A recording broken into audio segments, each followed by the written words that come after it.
हम डरब ना, हम कुछ करब, हम मुश्किल से लड़ब, हम ज़्यादा सोचब ना, हम करब, हम वादा करतानी हम अपने आप से अपने सपना के जरूर पूरा करब।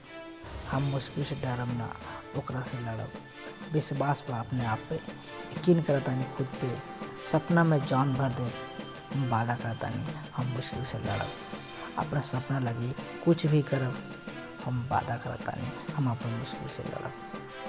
कोशिश इतना करो भाई कि जब तक कामयाबी न मिल जाए, कोशिश इतना करो भाई कि जब तक कामयाबी न मिल जाए, मुश्किल से इतना लड़ो भाई कि जब तक वो सरेंडर न कर जाए।